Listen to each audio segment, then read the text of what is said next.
Panglima Naaman adalah seorang panglima kerajaan Aram yang hebat. Namun dia terkena penyakit kusta. Kisah ini menunjukkan bagaimana dia mendapat kesembuhan ilahi yang tadinya dianggap tidak percaya. Sekarang kita akan menampilkan pelakonnya akan kisah ini.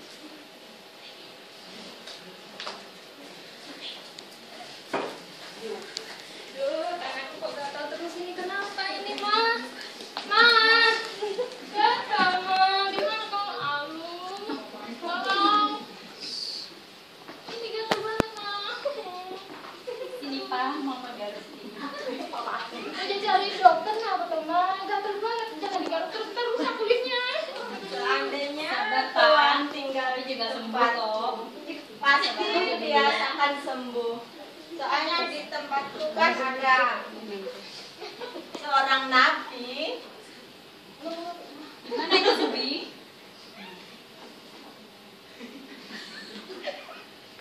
Iya benar Nyonya.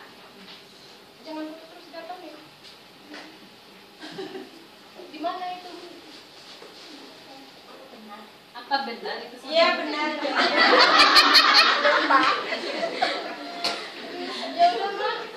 Besok aku minta izin ke dia. Ya udah, Papa di sana hati-hati ya. Memang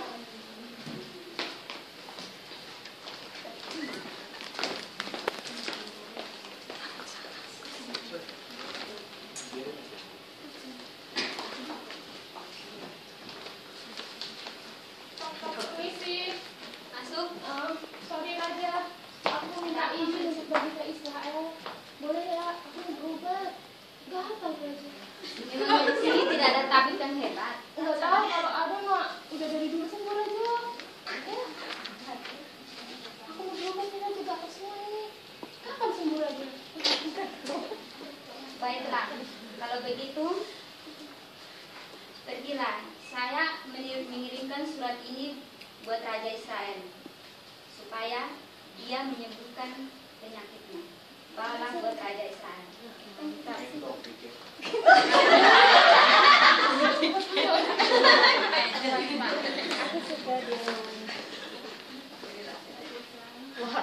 Jadi Permisi Raja. Tuanku Raja, maaf saya dari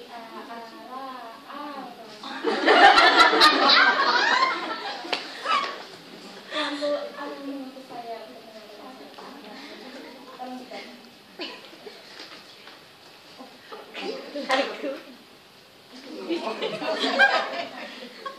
oh no. Bisa ya? Saya kan bukan dokter. Masa disuruh saya yang harus menemukan? Saya mendapat informasi katanya di Israel ini ada yang dapat menyembuhkan luka saya. Ya, tapi kan isi surat ini suruh saya yang harus menemukan. Saya bukan dokter. Tuhan, kita salah tempat. Yang bisa menyembuhkan itu bukan rajanya, tetapi Nabi Elisa. Emang Nabi Elisa di mana? Gak tahu. Permisi.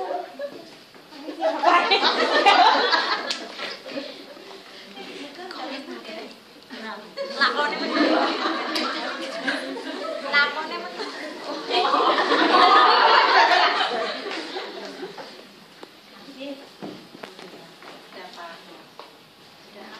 Permisi. Permisi. Ada orang nggak ya? Di sebelah luar sana. Ada apa? Kamu siapa? Mau apa?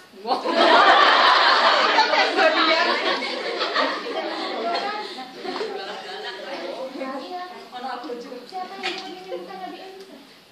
Oh, kamu mau bertemu Nabi? Iya. Sebentar. Ada seorang berpenyakit kusta. Ingin kau menyembuhkan dia. Bilang saja ke dia, suruh dia mandi di sungai Yordan 7 kali. Sekarang katakan. Jadi Nabi tidak mau bertemu dengan Tidak usah, kamu saja sudah cukup. Oke. Aku bilang kamu harus ke Sungai Jordan dan mandi 7 kali di sana.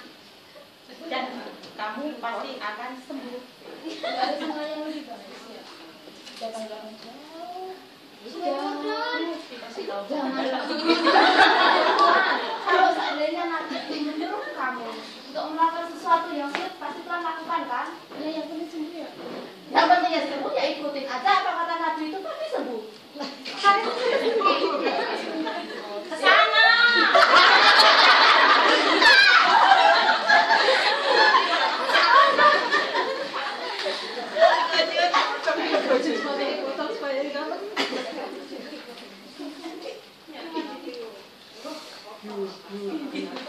Sembuh ya. Nabi. Nabi. Sembuh Nabi. Sembuh. Oke, sekarang kamu sudah sembuh. Kamu sudah berkati. Terus apa yang bisa?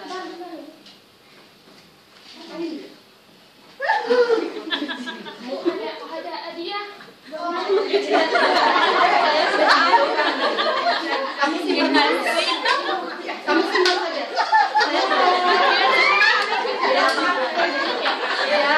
Saya tidak apa-apa. Kamu normal ya.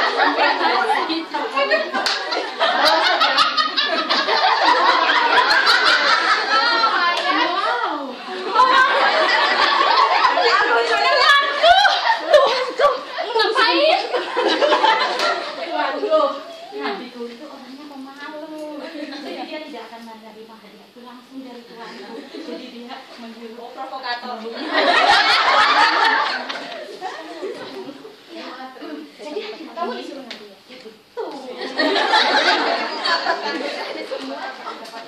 Balasan kan?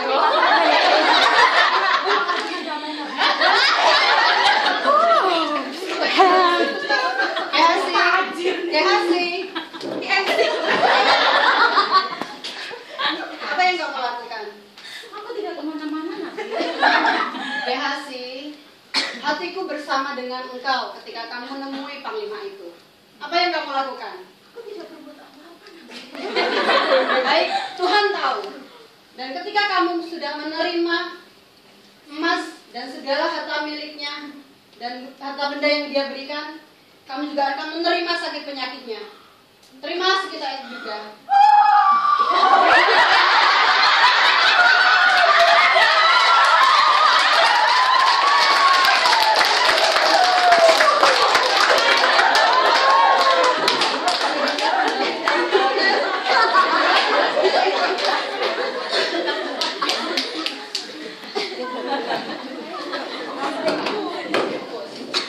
Kami latihannya lewat WhatsApp. Jadi naskah saya kirim lewat WhatsApp, lalu mereka kemudian baca-baca dan sebagainya. Nah saudara, cerita ini menarik sekali untuk kita simak bersama-sama. Kenapa saya katakan menarik sekali? Karena dikatakan seorang yang sukses bernama Naaman, lalu tiba-tiba dia kena penyakit kusta. Saudara harus ingat, ini cerita terjadi kira-kira 3.000 tahun yang lalu. Ya, 3.000 tahun yang lalu, kedokteran belum begitu maju, lalu yang kena itu penyakit kusta. Sampai hari ini kalau orang kena penyakit kusta itu tidak bisa sembuh. Artinya kumannya bisa mati, tetapi bekas-bekas penyakit kustanya itu nggak bisa hilang. Penyakit kusta itu adalah penyakit yang tanpa engkau sadari, dia menggerogot dari dalam. Itu penyakit kusta. Biasanya setelah ketahuan, ternyata penyakit itu sudah parah. Nah, penyakit kusta itu biasanya itu ada dua macam, kusta basah dan kusta kering. Bonyok-bonyok dia kalau kusta basahnya, lalu kusta kering. Nah, biasanya jari-jarinya ini hilang. Hilang ya. Umumnya, tanda-tanda orang yang kena penyakit kusta bisa dilihat katanya itu dari sininya. Kalau ininya sudah nggak ada daging, itu bisa kena penyakit kusta itu. Lihatin. Ya, sininya. Lalu setelah sininya habis, tangannya begini begitu. Nah, tangannya begini, dia gatalnya minta ampun. Nah, karena zaman dulu itu belum ada pengobatan, maka umat Israel punya kesimpulan kalau orang yang kena penyakit kusta itu biasanya kena kutuk Tuhan. Ya, bisa jadi dia kena kutuk Tuhan, bisa jadi juga kurang menjaga kesehatan, maka kenalah dia penyakit kusta. Bayangkan dia seorang panglima yang terhormat, lalu pada dirinya ditempel sesuatu yang tidak memuliakan dirinya. Dengan kata lain, dia orang yang terhormat, tetapi pada saat yang sama ada sesuatu yang kotor pada dirinya. maka itu adalah penderitaan yang luar biasa. Seringkali kita tidak sadar bahwa kita itu sebenarnya seperti panglima. Kenapa? Kita adalah orang yang terhormat, diciptakan Tuhan dengan segala kelengkapan, tetapi di dalam diri kita ada dosa yang mengikat diri kita seperti kusta tadi. Dan dosa yang mengikat diri kita itu seringkali tidak kita sadari bahwa itu penyakit yang berbahaya. Tanpa kita sadari, kita suka bermain-main di dalam dosa. Ya, suka bermain-main di dalam dosa. Kita cuma senang dengan dosa yang menyakitkan. Tapi kalau dosa yang menyenangkan, kita tidak akan menolaknya. Contoh, bercanda-bercanda dengan suami orang. Ya, bercanda, colek sana, colek sini.